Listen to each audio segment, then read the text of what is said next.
So Frank Abagnale Jr., the real guy. So I'm going to read a couple quotes from him. This is what he told Johnny Carson in his first appearance on The Tonight Show in 1978.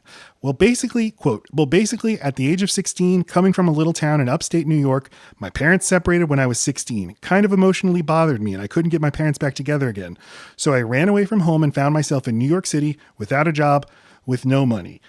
End quote. Okay, 1994, in a speech, he says, quote, when I was 16 years old, I successfully impersonated an airline pilot for Pan American Airlines for 2 years until I was 18.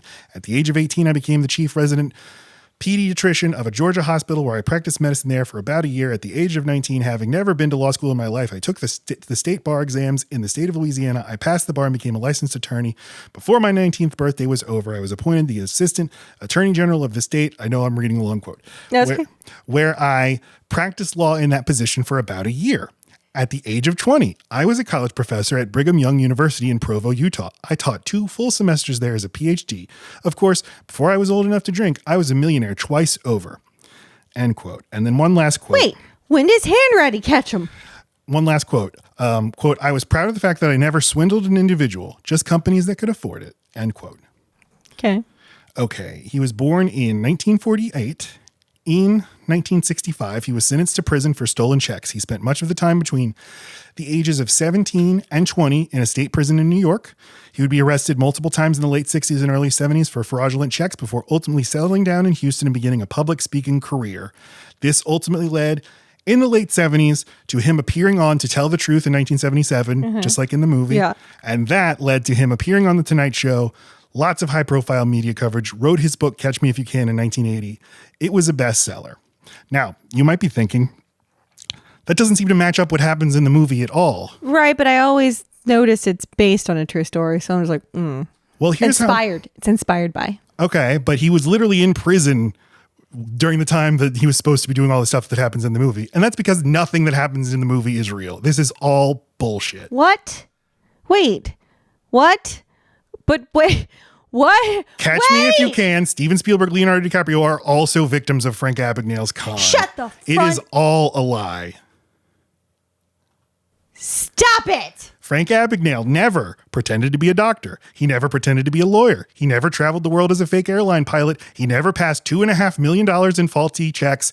He never escaped from an Atlanta prison. He never worked as a security consultant. He never worked for the FBI. There is no Carl Hanratty. It's all a lie. What the fuck? Yes. Okay. My source for this is a book that came out in 2020 called The Greatest Hoax on Earth, Catching Truth While We Can by Alan Logan. If you're interested in this story at all, read this book. This book is a blast. Dang, bro. And okay, you're like, okay, 2020, that must be when they debunked his claims. Okay, that's when the story came to light. Nope. Since the 70s, newspaper articles would appear. People would appear at his conferences and say, he's not telling the truth. This is all very easy to debunk. You say you taught at BYU. We called BYU. They said, no, you didn't. You need like 2 ecclesiastical references to teach at the college. You said you were admitted to the bar in Louisiana. Nope. No record of that. You said you worked at as an assistant attorney general for the state of Louisiana. No. And he would always be like, well, they're embarrassed to say that I did. Did he at least say that? Well, did he say that he dated the daughter of that man, or that was something the movie was just adding for fun? So I didn't read the book. I started to read it and ran out of time. I was just curious if he got the names of the people he worked for at least right. Like, did he at least research who actually would have been in positions at those institutions at that time? Like, what did he do to bolster those things? I'm going to explain what he actually did. Oh, God, give it to me. And I need provide a little clarity on what I just said. The book that I did read is The Greatest Hoax on Earth by Alan Logan. That's the story of Frank Abagnale's debunking by Alan Logan. The book I did not read is Catch Me If You Can, the book by Frank Abagnale. I have not read that book. So I don't know what specific claims he makes about, I don't even know if there is the Amy Adams character in that book, and if there is, what claims he made about her and her family. All my information comes from Alan Logan's book, The Greatest Hoax on Earth. Now back to the episode. Okay. This is wild. Him and Spielberg are so much alike. The whole... one reason I was so excited to read this book is that his claims were so easy to debunk and people were doing it. Newspaper articles were doing Right. it. And then what he would do, because he never actually worked as a security consultant. His whole career was, I give speeches about the fact that I do security consulting. And he would always start his speeches by saying, like, I'm really reluctant to talk about my life and my exploits, but I'm going to share this story with you. And he would tailor the message depending. If you're speaking at a church, you'd say, now this is what led me to Jesus. If you're speaking to college students, he's like, this is how you can stay away from being conned and from a life of crime. But it was sort of like the Donald Trump thing where, like, at some point he stopped doing real estate and just started doing marketing and branding. He's just an influencer. Like, you don't actually do the central claim that you're up here talking about. Most people who write a book, the book is just about how to have enough bullshit to write a book about and then just go talk about it. Like, they're all people that are trying to show you how to change your life and make lots and lots of money and be happy. And it's like drop shipment company and exploit. It's all a scam. It's a scam to hold up their scam, and then that makes little baby scams all the way down. It's a multi level marketing. I mean, no, I know it is a Ponzi scheme, but there's just like 100 Ponzi's. Yeah. What this reminded me of. It's a mountain range. What this reminded me of was Manti Te'o. Do you remember this? Yeah, that had the dead girlfriend. He's Hawaiian. Yes, and in the 2012 season, he played for Notre Dame, and the media found out he had a girlfriend who died, and like they turned it into this big inspirational story because Notre Dame was really good. And it's like, I'm playing for her memory. But and then he said he'd gotten catfished. Well, right? But the way this, or was his cousin? Let me explain. So I was on the internet at my job because remember when you had a job and you could just spend all your day on the internet? That was nice.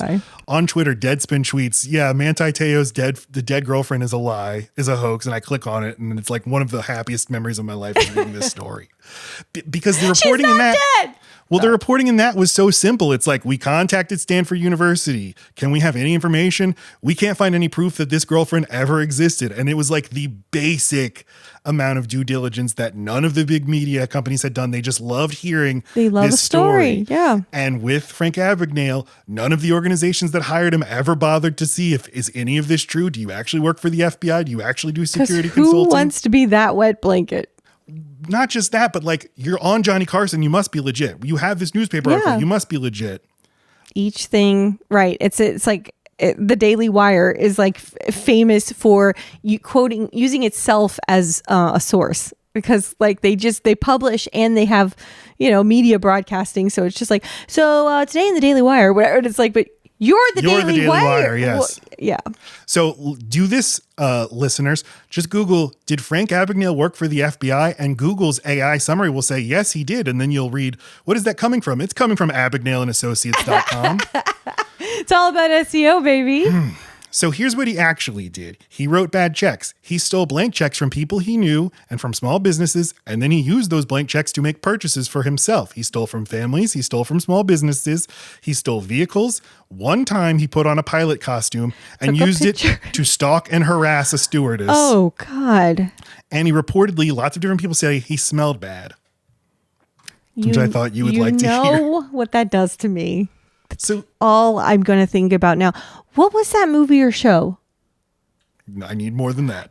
It was about a person who had it's the Holdovers, right? That the main character Paul Giamatti. Right, he had some kind of smells like onions or something. No, but he was some kind of just hormonal imbalance that made him smell terrible. Mm-hmm. Can you fucking imagine? I mean it. Like, there's nothing you could do. You would repel people your entire life. I'd scheme too. But the people would be like, but it was like weirdly part of his charm. He just smelled so strong. It's weird. Like you like find pheromone. These things about really powerful people is they have this weird smell. And it's like, I don't know, something about There's something comforting. Like one of his victims said they suspect it was fear. He was always afraid of getting caught. But he couldn't show it. So it secreted out in a smell. So BO? BO. So yeah, like his crimes were extremely banal, extremely low rent. And he was always caught immediately. Catch me, damn it. Catch me if you, damn it. Catch me if you can't. God damn it. You could. You just keep catching him.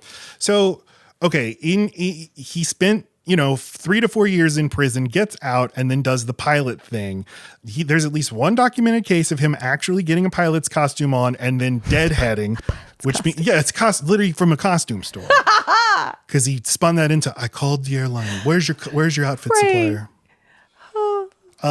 And he did get to deadhead, which means you get to go on another airline and just hop a ride. But he didn't sit in the cockpit. He went and just sat in the passenger seat. Which is usually where because I've definitely gotten on flights where there's pilots sitting in the front of the plane. And I'm always thinking, what's he doing up here? Back. And it was because he didn't want what happens in the movie to happen, is for them to ask questions, because he would fall apart immediately. And he smelled bad. So yes. his cockpit is small. So he's out of prison for about a week, and he, on a flight, sees this stewardess named Paula from Baton Rouge, Louisiana, and basically starts stalking her. Now, she's polite. She's like, oh, I'm not interested, but she wants to be polite. She goes out to dinner with him, and he keeps showing up wherever her plane lands, and he's like, I brought you flowers. I want to buy you an expensive Take gift you out or for something. a steak dinner. Did you drop this? And she keeps saying, like, he was nice. I wasn't interested, but I didn't want to be mean. And then Small eventually industry. She lands in New Orleans. He's there, and she's like, I'm going home to visit my parents in Baton Rouge. He's like, I'll give you a ride. She's like, fuck, I don't want to be given a ride, but okay. He drives the hour and a half from New Orleans to Baton Rouge and drives 15 miles under the speed limit because he's in a stolen car and his license is revoked. Okay. Gets to her parents' house. Her parents are so charmed by him. And the evening ends, and they're like, Frank, if you're ever in town, oh God, please come by. You don't. And the mom is like, you don't know how to fish? I'd love to take you fishing sometime. So, like a week later, he just shows up. I can't say what I'm thinking, but I'm thinking it. I feel it. Okay. He shows up and he's like, hi, I'm here to fish. And so Paula apparently gets a call in the coming weeks from her parents and say, hey, Frank, your friend lives with us now. So he moves into the parents' house. Oh my fucking God. This is a nightmare. Yes. And they love him. He's so charming to them. And they're like, it's too bad our daughter isn't interested in him, but we have a little cousin who might be. So he starts dating the cousin. He starts taking the family out for nice dinners and everything, eventually moves out and basically gets caught. And his scheme is he literally just takes checks from the dad and then signs the dad's name and writes checks. Doesn't the dad notice he's getting deposit? I guess when you don't have electronic banking, it takes you a while to notice. Oh, yeah.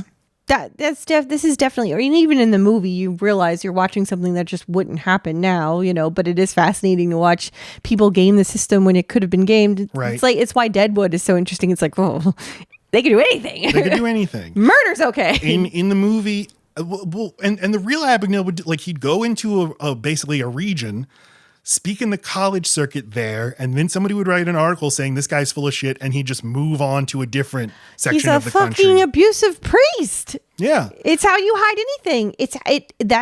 I listened to a whole podcast series on how this is what happens with bad doctors. It's too big of a shame on the institution for a doctor to have malpractice. So they don't fire, they just ask them to leave. So so a bad doctor, and even one that's not really a doctor, because that's what happened, can just go and like nearly kill people and re-injure and all over the fucking country.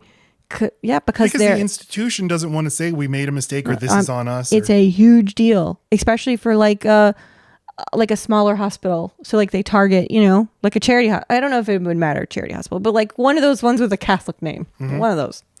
And you wonder, like, okay, so the internet didn't exist. So like only the people in the local market would read the paper, but he's still out there. He's still successful speaking. Like, I think that this would still, what? Yeah.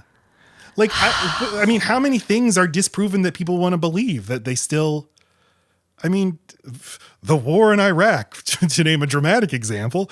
He would appear on like he was interviewed by Tom Brokaw. Tom Brokaw didn't challenge any of the things.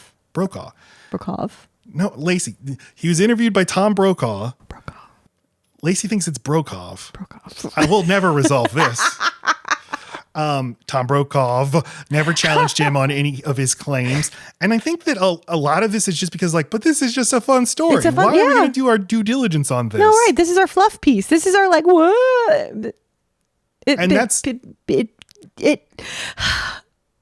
having a hard time. Yeah. You really dropped a bombshell on me. That's why when we did our episode on Overboard and we covered the real life story of the Overboard woman, and I could only find reports from the early 80s, I was a little skeptical because I know that these sort of human interest stories or these puff pieces are not diligently reported. Because the stakes are low. Yes. So it's like woman reunites with her family. Did she want to be reunited with her family? Is there a reason they were estranged and the parents hadn't talked to her for 5 years? And maybe it's not a happy ending that now the woman who has no memories is reunited with the family. Because they didn't follow up. It affects one family and one woman. Mm-hmm. All that's interesting is the thing that happened to them. They don't actually care about the person or the people that get affected by these things. So that's Frank Abagnale. The only cons he did were like shitty, like harassy. Not shitty harassy. and not like hand ratty at all. The most basic shit you could do. I could take a blank check and write somebody else's signature on it. He never worked for the FBI. He's not a security consultant. He's like, I help big businesses protect themselves from white collar crime. And they like call up the business. Is this true? And they're like, no, we have no record of ever working with him. It's fine. Go look him up right now. He's still doing speeches, getting interviewed, getting cited, but you will also find articles that are like, this guy's full of shit. Okay, but what he then went ahead and did something that is exactly like what he's saying he did. I mean, just the gall you'd have to lie this much and to even go into small institutions and give a talk on fucking anything. I mean, he is what he says he is in a way. He's a con artist. A huge con artist. But you're right. The scorpion thing, like you knew what I was when you picked me up? No. You knew how I smelled when I picked you up. Because you're right. Because God. And even the dad character in the movie kind of hints at is like, you're a doctor, a lawyer, a Lutheran. It's like, he really is picking only the top 5 things a little boy would say when they're growing up. That we should have smelled shit right away. Just like, one of these things and then like 3 lesser things, but coming all these things, damn it. And the movie treats these. I love a wonderkind. Oh, God damn it. We have to talk now about Spielberg because the movie treats it really breezily. You're like, well, wait, how would he do this lie? And the movie just treats it funny. Like he watches TV and he's like, do you concur? Right. We watch him kind of fumble and fuck up, but because he's so confident, it just keeps going. Well, and because everybody else is so insecure and just assumes you carry yourself, you dress nice, you must be telling the truth. The author of that book, Alan Logan, said he watched the movie, he liked the movie, but he was like, something doesn't seem right about this story. And now watching the movie, like, I know it's not supposed to be fact. It's not a documentary. It's not a reported piece of journalism. But I thought like the main bullets were going to be, damn. You know what else? If you like, there's videos on YouTube that are like fact versus fiction, catch me if you can.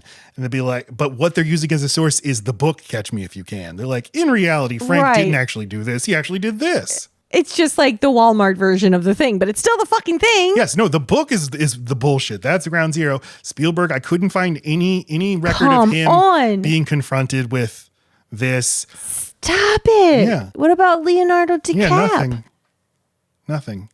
All right, let's talk about the development of the movie. Because this is what being conned is. It's shameful. Yeah. What about Tom Hanks? No, nothing. I didn't look. If it exists, I didn't find it. And like my attitude about history-based movies is I don't care if you don't get the history right. This is a little different because it's like the FBI part was important to me. For some reason, going to jail and then vindicating yourself and Hanratty existing all kind of mattered to me. What I had always heard was Hanratty's a composite character, which is like, yes, okay, that makes sense. It's not the same guy. But, right. And he actually was close with an FBI agent. But no, none of that is true. But this isn't getting the history or like the dates wrong or making composite characters. This is the very premise doesn't exist. Yes. And not in a Fargo way where you just pretended like this is real. Right. You were also the victim of a con. You sold us this story and it had adoring fans for years because it's part of it mattered that it ends. Those 3 paragraphs at the end of the movie do so much for it. It's just like, wow. Mm-hmm. I just felt all those feelings and it's real. Yeah. Yeah, it being real is a crucial component in your the way you view the movie, which is why Fargo, starting with this is based on true events, but that not being true is such a genius move because you're going to view the rest of what follows was like, well, obviously this is silly, but yeah, this is what happened. Matt, what are you showing me right now? Okay. I would take some Ed Harris any day, and you know that. This movie in the 1970s, before he wrote the book, Abagnale said, we're working on a movie about my life story. Dustin Hoffman's going to play me. Dustin Hoffman spent a month with me studying my mannerisms. He's a great actor. Who said this? I'm sorry. Abagnale said this in the 70s. And this too was a claim that journalists would debunk in real time. Like, we talked to Dustin Hoffman. He said he doesn't know who you are. Doesn't matter. When the book came out in 1980, it was a huge hit. It was optioned. Option means a studio purchases the rights to first refusal. Right. Like if they decide they want to make a movie, then they will pay you to purchase it. But until then, you can't sell it to anybody else. So for like 15 years, it just gets traded around until eventually it lands at DreamWorks in 1997 with producer Barry Kemp and screenwriter Jeff Nathanson. And originally, this movie was given to David Fincher, but he dropped out to make Panic Room instead. And that's a very interesting. Imagine the David Fincher, the Zodiac version of this movie. It would definitely be a little darker. Yeah. Then it was given to Gore Verbinski. Verbinski, who would go on to make the Pirates of the Caribbean movies. He was in the DreamWorks stable. He had made Mouse Hunt and The Mexican for them, and Spielberg was going to produce. And DiCaprio signs on. It's all built around him. But they cast James Gandolfini to play Carl Hanratty. That's a different vibe, my man. That is it. Look at his face. I want to squeeze him. I just want more James Gandolfini performances because he could we need also to watch be so True Romance. Touching. We did it for the podcast. We want to do it again. Yeah. Okay. It's a big one. Yeah. Verbinski left because DiCaprio was committed to Gangs of New York, and Verbinski couldn't wait that long. Where did Ed Harris go? Ed Harris was cast to play Frank Sr. That makes sense to me. Mm-hmm. He's hard enough and soft enough. Spielberg offered the project. So fucking handsome. Look at his face. I love Ed Harris. When I was like naming who are my favorite actors. Oh, it's like Gene Hackman, Ed Harris, Tommy Lee Jones, and then I realized I just like old grumpy white men. That's my type. I need to see some more Tommy Lee. Yeah. I like your list. But I have a type, and it's old cranky men. Spielberg eventually offered the project to Milos Forman, to Cameron Crowe, and then eventually decided, I'll do it myself. And he decided forget about it. Other projects he was working on, like Big Fish and Memoirs of a Geisha. Gandolfini left to work on The Sopranos, so Tom Hanks was cast. But what was fascinating to think is the Spielberg of it all, because this feels like a very personal movie. Yeah. And he didn't write the script. Jeff Nathanson wrote it. But, Spielberg commissions the script. He approves the script. If he says, I don't like this, do it again, or I want to see this. So he's very much in control of what happens in the movie. And you see a lot of Spielberg in the movie. And now Lacey. I had a feeling you were queuing me up. All right. So the story about Spielberg, how he got to start at Universal, the story he likes to tell is he hopped off a tour bus when he was 16 on a summer break visiting his second cousin, and it was a pee break, and he never got back on that bus in the Universal lot. And he walked around, and he just kind of watched them making shows and stuff. Just thought it was so interesting, and he wanted to go back the next day, but that day he decided to put on a suit, and he got dropped off by his cousin. Waved goodbye to cousin, walked right past the security guard, and just started networking, baby. It's like Frank Abagnale. Wow. It is like that. Then he goes home to Arizona, and the next summer he visits the cousin again.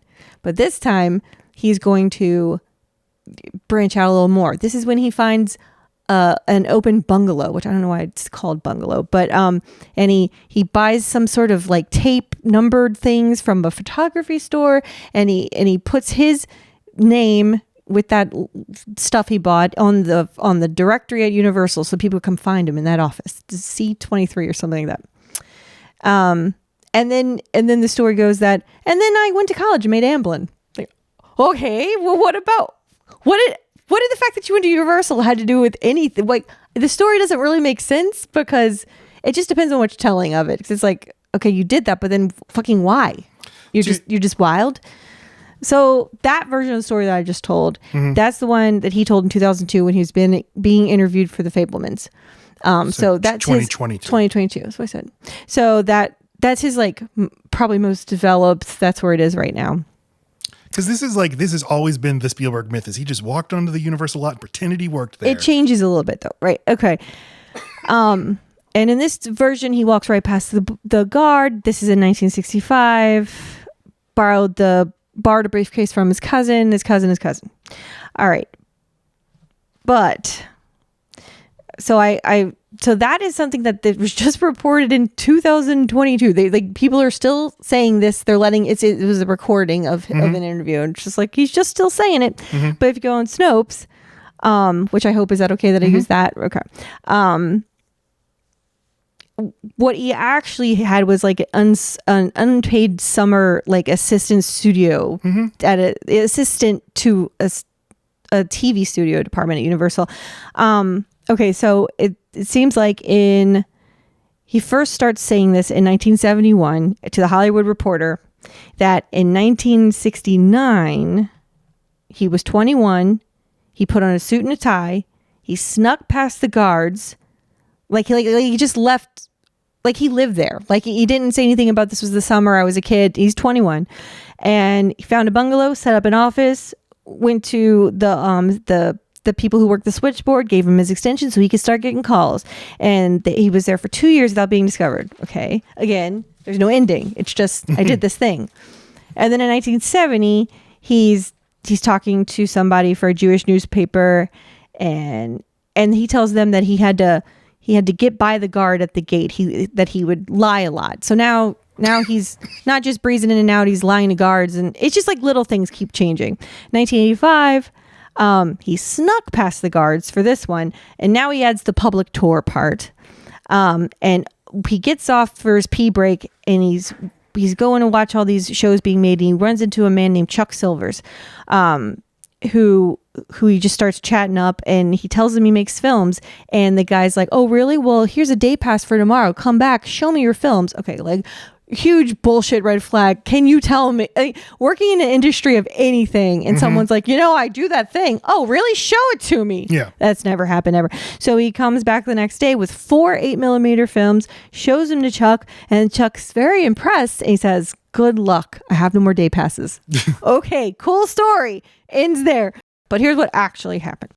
When he's 16 years old, he took like a long weekend from school between 1963 and 1964. So the dates are all wrong, but I could forgive him for dates. I fuck up dates too. But his dad had arranged with a man named Chuck Silvers for him to be like shown around because he's so interested in filming. Like he pulled strings, and this is a friend of a friend. And so what Chuck Silvers tells Joseph McBride, the biographer for Steven Spielberg, I get this call that some kid is here. He's in high school. He's a real film bug. Would you just show him around? And I was like, fine. And it was raining, so I didn't really show him a lot. We spent the day just kind of talking and walking. He said he makes movies. He told me about them. I asked general questions. That's it. Didn't show him anything. But from that, Stevens kept sort of in touch with Chuck and would like write him letters. And because he wrote him letters, he was then offered that summer to do that unpaid, assistant thing. And let's see, but Chuck didn't have enough pull to like get him a pass. So he got like for a couple of days, he was able to just come in, show him a pass, go forward. So it is true that he then just started to have to come up with ways to get past the guards, and he got really good at it. So he's a little bit of a sneaker. Like he's got an unpaid assistant job.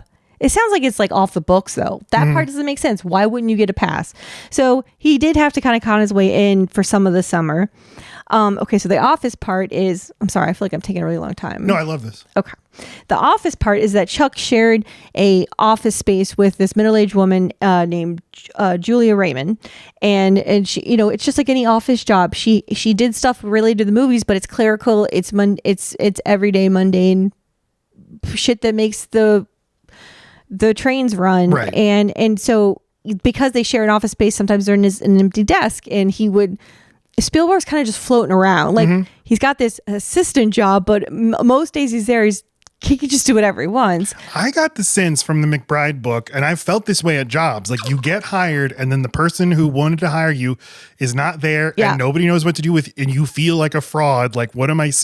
I don't know. Just gonna type on the computer. Give me something to do, or don't notice me, or like I don't know what to do with myself. Exactly. So he's like learning what he can when he can, but like a lot of the time he's just like kind of dumped in this office, and he can use the desk to like work on his scripts, which is really cute because like no one's asking you for these things, my guy. You're just like oh, working on a script here in the Universal Studios, or to make phone calls, not take phone calls. And but what he mainly did in that office was like just help Julie, just bullshit, nothing glamorous. And so she seems kind of pissed now after all these years because like he has like never mentioned helping her out or her. He's mentioned Chuck because he had a title and he did a thing. Yeah, okay. But he completely took the whole part out where he did mundane, boring office tasks and in his little unpaid. It's just all very not interesting. And she said that he made up a story about finding an empty office and moving in it like she said, and moving into it. That's horseshit. So yeah, she's just like, no, he's a fucking liar. Yeah, the myth was like I conned my way and pretended I had like a production deal or a real job, and that's how I got hired to direct an episode of Night Gallery when it was like way more mundane than that. He got such a perfectly nothing burger of an opportunity that it couldn't even come with the ability to get through the gate. So like he had a connection with a man who had no connections at all, couldn't even get people onto the studio lot for more than a couple days. So the only kind of foolery he did or espionage was just talking his way through the gate every day and making up a reason why he needed to come in there. Yeah. And then he just got shoved in an office, which I guess he felt like was his, but he shared it with two other people and they told him he could be there. Yeah. And he helps like remove staples and shit. Yeah, that's the thing. Like it feels it's totally normal. But it feels to me like he felt like he was some nobody. Like, what am I doing here? It makes no sense that I got picked to get this opportunity to direct at such a young age, which lots of people work their whole careers to get. It's almost like I pulled some sort of con on everybody. Okay, you're making some excuses for him over there. But yeah, I mean, but so I was saying when you were telling me about Abagnale, I was like, he really is like that. Spielberg is more like him this way than he was the other way, because the real way versus the fake way. Exactly. The real thing Spielberg did was that he's a liar. And that he made his history much more interesting, and he just says, it's showbiz. People like to hear it. This is just what people like. And it's like, well, no, this is just lies. And you're cutting out other people who did know you and would probably like to say that they knew you, except for you. They're not in your story. Yeah. Chuck is. And I knew Chuck. Yeah, right. Well, okay, great. So now I had to deal with your snot-nosed ass and you don't even mention me. Fuck you. Anyway, so yeah, Spielberg's a liar. But, he knows how to tell a good story, and so does Abagnale. And at the end of the day, we just want a story, man. There was the thing where people had his age wrong. He was 1 year older than the public thought he was. Yeah, I didn't look into that one. Well, people like newspaper reporters would ask him about it. He's like, yeah, I'm whatever. Because he really wanted it to be true that he, at the age of 21 or whatever, was able to direct Night Gallery, or whatever the specific claim was. And you can feel that in the story of Frank Abagnale, right? Because they right away make a big deal that he did all this before his 19th birthday. And I remember being so obsessed with the idea of being a prodigy at something as a kid that when I turned 12, I was like devastated because I knew I was past prodigy age. And then I was like, okay, well then I can just be the first to do something else. And I just kept not finding my thing. Oh. Anyway, I remember that clock ticking by like, no, I need to be the special thing. I need either my life has to be this way for a reason. It was. You're here. But then I just figured like every kid feels that way. Like they're going to find out they're Harry Potter or whatever. That's why the story works, because everybody thinks that that's going to happen to them. Yes, I definitely Everyone's going to be discovered. Everyone's going to be a big writer. I mean, I thought I was going to be famous. I feel like that's just a gift that kids get. But that I'd be... something would be unveiled to me of like, no, your real mother and father. I mean, yeah, that's an ancient feeling people have. That's why fairy tales exist. That's why, ancient stories exist. So, Spielberg be Spielberg. That was great history, Lacey. Thank you for that was thank you, Snopes. Snopes is great. Yeah. Lacey, yes, I gave Lacey that little assignment. Can you tell me what is like the real Matt gave me a little assignment, everybody. Yes, well, maybe later he'll have sex with me. Won't that be sweet of him? Yes. And you excelled. You went above and beyond my okay. What's I read 3 things, Matt. It's not that big of a deal, but thank you. You delivered it very well. Oh, well, thank you. Because I felt like the idea that Spielberg is always telling this myth about how he got his start and that it's verifiably untrue and that he's always that he for so long lied about his age. It's interesting though, right? Because you think like someone who, I always want to say a chronological liar. Pathological. Thank you. Someone who that is in them to do that at all would just keep doing it, and like we'd keep finding these little things throughout his life. But no, he's completely satisfied with what happened once he did start doing television, but it's or movies. But it's like was so ashamed of this like patch of his life, the patch he keeps writing movies about, really, that he just keeps rewriting that part. Yeah. So that he's truly traumatized in these years, and like he just did want something more special. He wanted what was really sad to be something that actually ended up making him into something better than he was, so that it would have been worth it to feel that pain. He reads Catch Me If You Can, and like the divorce is in there. Although in reality, Frank's parents were both remarried by the time he started doing his crimes, and he wasn't. And the dad didn't really die? Because what a tragic way to say the dad died. No, I think the dad did die in this when he was supposed to. Yeah, 1972. Well, what about Frank Abagnale's dad? What about his actual parents? No, sorry, I was talking about Frank Abagnale's dad. Really did die in 1972. It's just so specific, the way it happens. But like catching the train, like, oh yeah, doing his poor man post office shit. Yeah. I don't know. What parts? I can't wait for you to watch The Fablemans, because The Fablemans is Spielberg diving into his own history with his parents and how they got divorced. And it's crazy. So that's coming in 2 weeks. It's interesting that it's called fable, right? Because that it just sounds like a different word for a liar. Yep. I mean, that's intentional, but it's also... Yeah. I didn't know. I thought it was supposed to be like some kind of like just fancier, highbrow way of saying what he thinks of himself. I didn't realize it was supposed to... I don't know what it's make us supposed think to, about. I guess. Maybe he's a storyteller. Guess what that means? A liar. Right. It's funny. It just depends on how you spin it. All filmmakers get to a point where they're obsessed with the idea that they're storytellers. I'm just part of a tradition of storytellers. But right, like what you just said, a storyteller really just means a liar. Well, and they will always defend it as though, like, well, were you not entertained? And in life, do you want to walk away from this scenario where I just told you about my Friday, or I told you about something you will then go tell somebody else? I mean, that's like the oral tradition. I'm going to tell you I cooked something boring on this day, or I'm going to tell you I had a small kitchen fire. Which one do you want? Mm-hmm. And like Frank Abagnale was like giving speeches to like chambers of commerce and Elks lodges and stuff. That's where it goes a bit beyond. And worked his way up into talking to giant conferences, and then he's on TV and everything because people were used to hearing the most boring ass shit. And he came on and told them this fascinating story, and then was able to couch it in like, and it's a redemption story because I'm good now. Yeah, but like how many mischievous little boys at freaking like affluent schools who are doing psycho level shit are being like, you know what, maybe he's like Frank Abagnale, and look at him. And he would get critiqued. Like people would be like, you seem to be like way more into the crime part of your story than the redemption part. Like you don't seem ashamed. You keep saying I'm so ashamed, but you seem like really, really excited by all the cool shit you did. Right. And you only smell really bad when you're talking about the crime. So is that cum? Is that cum? Is that cum? So now we're going to be moving on to talking about Catch Me If You Can, the movie. Moving on to Cairo.